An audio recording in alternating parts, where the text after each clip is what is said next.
কোনো এক রাতে জঙ্গলে খুব জোর বৃষ্টি হচ্ছিল। আর ওইখানেই গাছের ডালে একটা মাটির বাসা ছিল। সেই বাসায় টুনটুনি পাখি তার পরিবারের সঙ্গে বসবাস করত। ওর পরিবারে ওর সাথে থাকতো ওর শাশুড়ি মা বাবলি টুনি পাখি, ওর মেয়ে সুহানা আর ওর স্বামী বান্টি কবুতর। তারপর কোনো এক রাতে খুব বৃষ্টির সাথে বিদ্যুৎ চমকাচ্ছিল আর প্রচুর হাওয়া বাতাসের মতো ঝড় বৃষ্টি বয়ে যাচ্ছিল। ওই রাতে টুনটুনির স্বামী বান্টি কবুতর বাসায় ফিরেছিল না। তখন টুনটুনির শাশুড়ি বাবলি টুনি পাখি টুনটুনিকে বলে যে, আরে টুনটুনি বৌমা, কত রাত হয়ে গেল, এত দেরি হয়ে গেল। দেখো এখনো আমার ছেলে বান্টি তো ঘরেই এলো না। আমার তো খুবই চিন্তা হচ্ছে টুনটুনি বৌমা। আর বাইরে তো দেখছি আবহাওয়াও তো খুবই ঝড় বৃষ্টির মতো প্রখর হয়ে চলেছে। আমি কি করব? আমার ছেলেটা কোথায় কি করছে কে জানে। হ্যাঁ মা, ও তো ঠিক সময়ের মধ্যেই ঘরে ফিরে চলে আসে, কিন্তু আজকে তো একটু বেশি দেরি করে ফেলছে। আমারও তো খুবই চিন্তা হচ্ছে মা। আপনি একটা কাজ করুন, আপনি সুহানাকে ভালো করে খেয়াল রাখুন।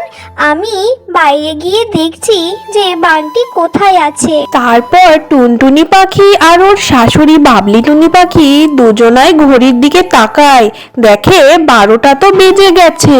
টুনটুনি পাখি বাবলি কবুতরকে খোঁজার জন্য বাইরে বেরিয়ে চলে আসে। তো বান্টি কবুতর একটা গাছের ডালে মদের বোতল হাতে নিয়ে মনের আনন্দে নেচে যাচ্ছিল। বান্টি কবুতরের এই অবস্থা দেখে টুনটুনি পাখি তো একেবারেই হতবাক হয়ে যায়।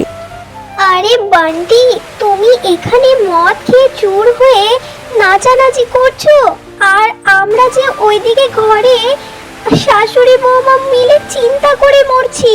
চলো এখনই ঘরে চলো, মা খুবই চিন্তা করছে, আর আবহাওয়া খুবই খারাপ, দেখতেই তো পাচ্ছো। টুনটুনি, ছাড় আমাকে। আমার যখন ইচ্ছা আমি তখন ঘরে যাব। যা, তুই এখান থেকে চলে যা টুনটুনি, যা। আমার যখন মন চাইবে তখন আমি বাড়ি যাব। আর আমার মা হবার চেষ্টা করিস না, বুঝলি তো?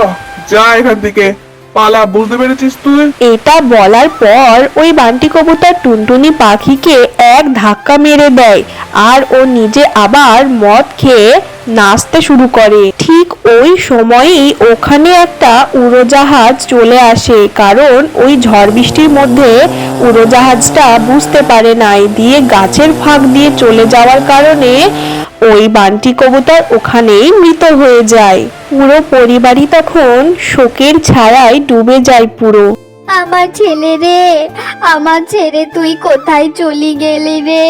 আমি তোকে কতই না বুঝিয়েছিলাম রে বেটা, যে তুই তোর এই বাজে অভ্যাসটাকে ছেড়ে দে রে, কিন্তু তুই আমার একটা কথা মানলি না রে বেটা। আজ তোর এই ভুলের কারণে বেটা দেখ তুই কোথায় চলে গেলি রে, কোথায় চলে গেলি। বাবা বাবা ওঠো না, বাবা ওঠো। ওরে আমার সোনা রে, তোর বাবা আর কোনোদিন উঠবে না রে। তোর বাবা আমাদের ছেড়ে অনেক দূর চলে গেছে। তুমি হিম্মত রাখো সোনা, আমি আছি তো। তুমি একদম চিন্তা করো না, আমি সব সামলে নেব। পুরো পরিবারের ওপর বিপদের পাহাড় ভেঙে পড়েছিল। আর ওই বান্টি কবুতর কিছু কাজ করত, যার দরুন ওর সংসারটা বেশ ভালোভাবেই চলে যেত। আর বান্টি কবুতরের ইনকাম দিয়েই ঘর ভাড়া দেওয়া হতো। ও চলে যাওয়ার পরে রোজগার তো একেবারেই বন্ধ হয়ে যায়, তার জন্য ওরা ঘর ভাড়াও ঠিকমতো দিতে পারে না। তার জন্য ওদের বাড়ির মালিক ওদের ঘর থেকে বার করে দেয়। এরপর ওরা সবাই তো পুরো বেঘরই হয়ে যায়। মা, আমি তো কিছুই বুঝে উঠতে পারছি না যে কি করব। আমরা এই তিনটে পাখি কোথায় মাথা গুজে থাকবো মা? কি করে নিজেদের খাবারের জোগাড় করব মা? আমরা তো পুরো বেঘর হয়ে গেলাম। বৌমা, তুমি কোনো চিন্তা করো না, আমি কোনো একটা কাজ করব আর পয়সা রোজগার করে আসব, দিয়ে তোমাদেরকে আমি খাবারের জোগাড় করে দেব। তুমি কোনো চিন্তা করো না বৌমা, আমি বেঁচে থাকতে তোমাদের কোনো অসুবিধা হবে না। আমার ছেলে চলে গেছে তাতে কি আর হয়েছে, তোমার মা তো বেঁচে আছে এখনো। মা, আপনি এটা কি কথা বলছেন? আমি থাকতে আপনি কেন কাজ করতে যাবেন?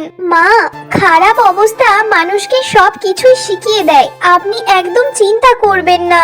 আর আমাদের এই ঘরের পুরো দায়িত্ব আমি একা নিজেই নিয়ে নেব মা।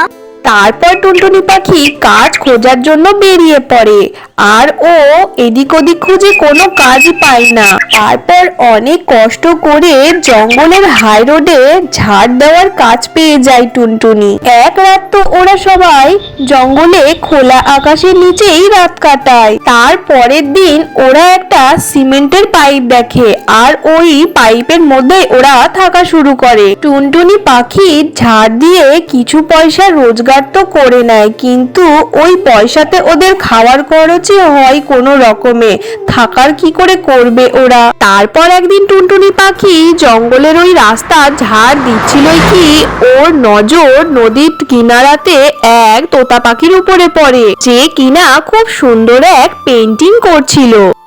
ওই টুনটুনি পাখি দেখে যে তোতা পাখি কি সুন্দর ভাবে পেইন্টিং এর মাধ্যমে একটা সুন্দর তরমুজের ঘর বানিয়েছে। এটা দেখার পর টুনটুনি পাখি ওখানেই দাঁড়িয়ে পড়ে আর ঘুরে ঘুরে খালি ওই পেইন্টিংটাকে দেখে যাচ্ছিল। তারপরে টুনটুনি পাখি বলে, আরে বাহ, এই তরমুজের ঘর দেখতে কত সুন্দর লাগছে। যদি আমাদেরও এরকম একটা ঘর থাকতো, তবে আমাদের ওই দুর্গন্ধযুক্ত পাইপে থাকতে হতো না।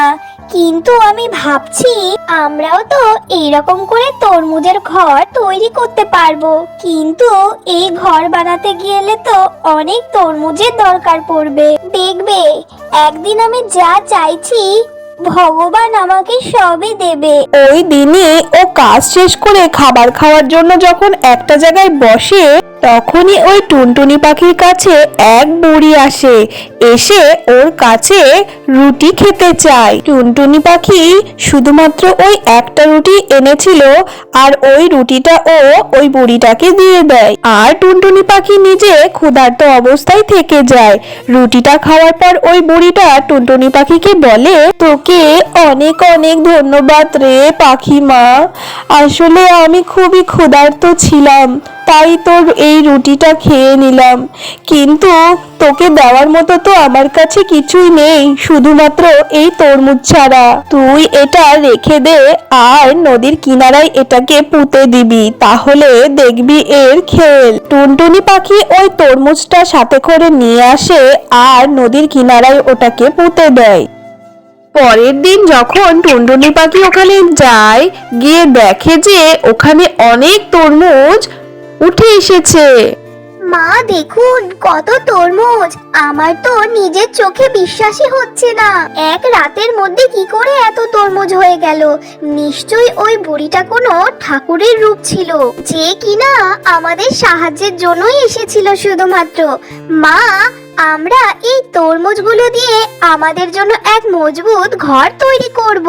হ্যাঁ বৌমা, তুমি তো ঠিকই বলেছো, আমরা এই তরমুজ দিয়ে মজবুত এক ঘর তৈরি করব, সেই ঘর কিনা আমাদের সমস্ত বিপদ আপদ থেকে রক্ষা করবে। ঠাকুমা, আমরা কি তবে সত্যি তরমুজের ঘর তৈরি করব?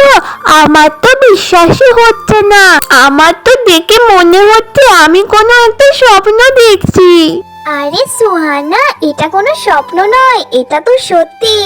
এবার তুমি তোমার মা আর ঠাকুমার কামাল দেখো, দেখবে আমরা কত সুন্দর সুন্দর এবং বড় বিশাল তরমুজের ঘর বানাবো। তারপর ওই টুনটুনি পাখি আর বাবলি টুনি পাখি মিলে ওই তরমুজ দিয়ে খুব মজবুত এক সুন্দর ঘর তৈরি করে। ওই তরমুজের ঘর দেখতে খুবই সুন্দর লাগছিল।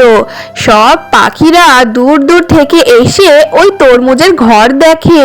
এটা দেখার পর সাথে সাথেই অনেক পাখিরা এই তরমুজের ঘর বানানোর অর্ডার দিয়ে দেয় ওদেরকে, যেটাতে কিনা ওদের খুবই ভালো মতো ইনকাম হচ্ছিল।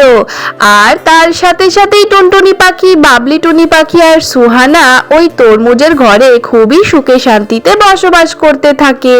তো বন্ধুরা, আজকের এই টুনটুনি পাখির তরমুজের ঘর কাহিনী তোমাদের কেমন লেগেছে অবশ্যই কমেন্ট করে জানিও, আর লাইক আর সাবস্ক্রাইব করতে একদম ভুলো না।